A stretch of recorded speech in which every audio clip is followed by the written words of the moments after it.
Today is World Autism Awareness Day. Autism, new studies suggest, affect 1 in 88 children in the United States alone. My nephew's autistic.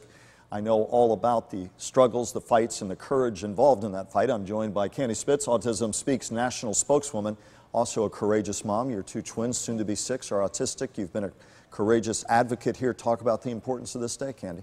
Well, each April 2nd, Autism Speaks joins the entire international autism community, not just here locally, to celebrate the United Nations-sanctioned World Autism Awareness Day. And this is 7 continents who are coming together to light it up blue. And talk about the importance here. We look at increasing funding issues and funding fights and a crisis that in many respects seems only to be growing. Talk about why it's so important and where we go from here. Yeah. Well, it's important because, as you mentioned, it's 1 in 88, but a new government report does suggest that 1 in 50 school children now have autism, which means 1 million school children today are considered autistic.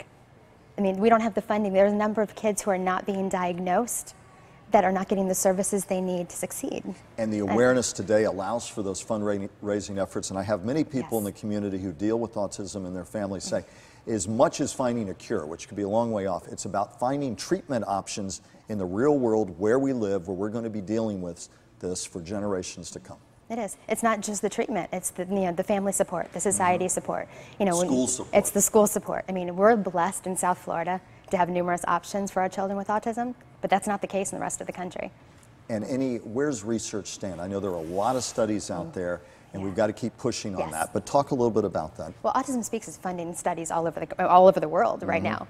But I mean, you're looking at, this could be genetic in some children, this can be environmental. There are so many different options to explore right now, and there's not one version of autism. Very quickly, for people who say, I need to go find a resource, where can they begin? Please visit autismspeaks.org.